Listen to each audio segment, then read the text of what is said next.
Technology is influencing our whole life, even in the business world. That's why virtual teams are becoming more and more popular, and remote work is considered the new normal. However, achieving virtual team effectiveness remains a key challenge despite all the advantages in technology. Therefore, we created a learning video about high-performing virtual teams. To see how it works in practice, we made an interview with engineer Judith Königsweiner, who was responsible for the new Caledon development in the company Swarovski. Managing a virtual team requires managers to double down on the fundamentals of good management, including establishing clear goals, running great meetings, communicating clearly, and leveraging team members' individual and collective strengths. A good digital infrastructure and a strong foundation of leading technologies are essential for virtual teams. Tools like Slack or Google Docs support the collaboration between the teams and also facilitate another important part needed for success, which is to create a culture of communication through transparency. According to a study made on virtual teams, which and social channels like Google Docs, Facebook, Google Hangouts, Skype, and conference calls were identified as most effective, while email and texting turned to be less useful in helping to complete projects. Judith also presented us their used tools. We also communicate through Skype, mainly through the database for different clients on SAP, and also mainly through Skype and through telephone. And yes, so we had many support from the other company.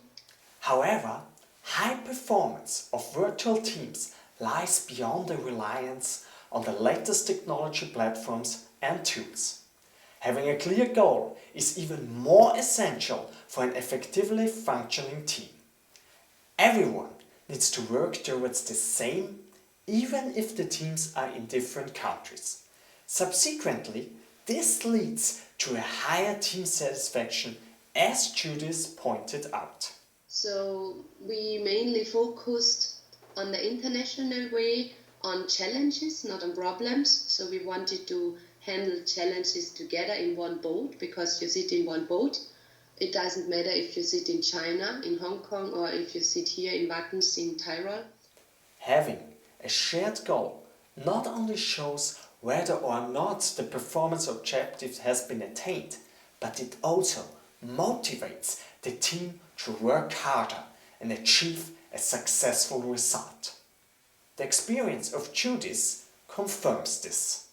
But it was networking, so it was a big network who worked on one thing, and then after some months you really saw this outcome, and this motivates you to say, okay, cool, let's make the new thing, let's also work on the new development, also on the international part.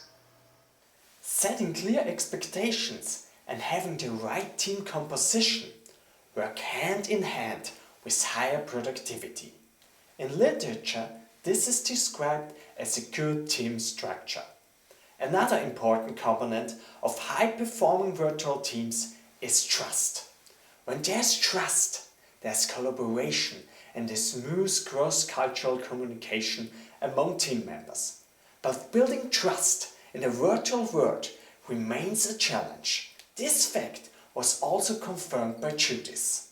My experience was that other people from international countries, they are much warmer, so sometimes they trust you at the first meeting, but we here in Austria, we cannot trust so easily a person like we see now at the production in our building. So trust building is a really important fact, I guess, which is not really easy on the virtual way.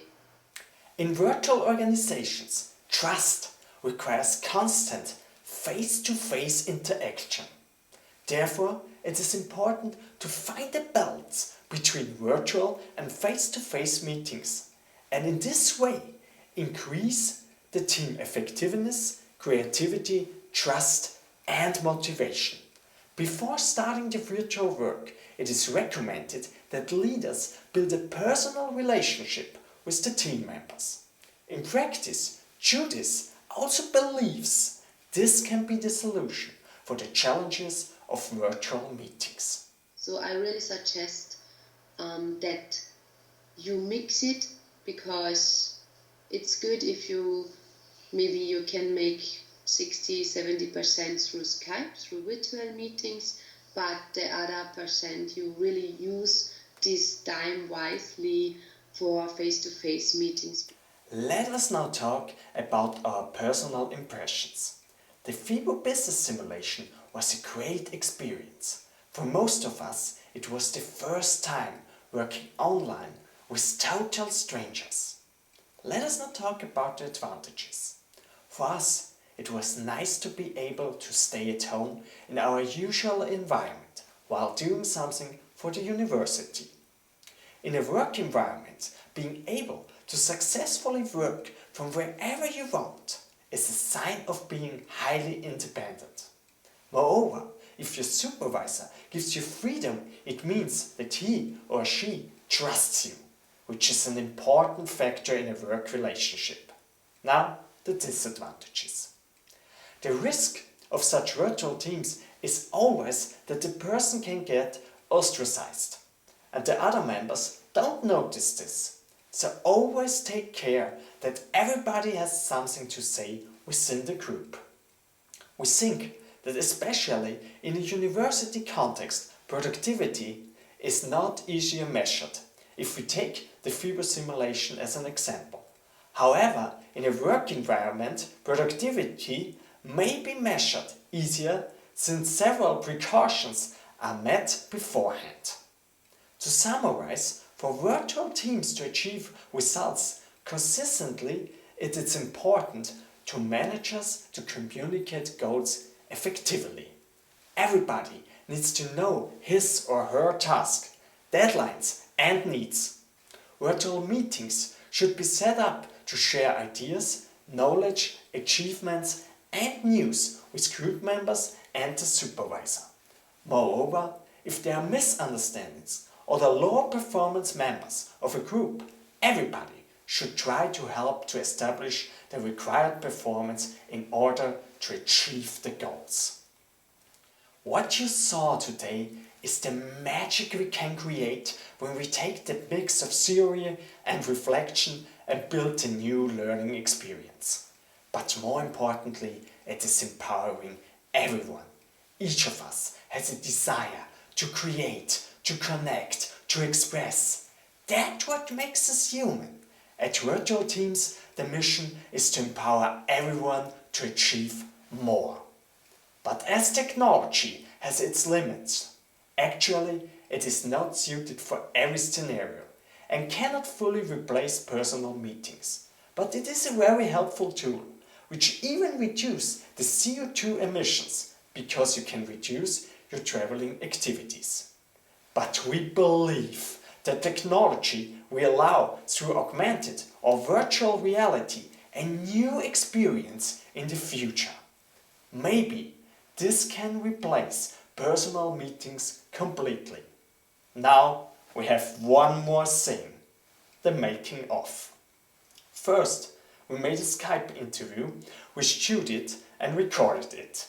Then we imported it into the video software Pinnacle Studio and selected the most important parts. We wrote them a short storybook and marked the video clips precisely.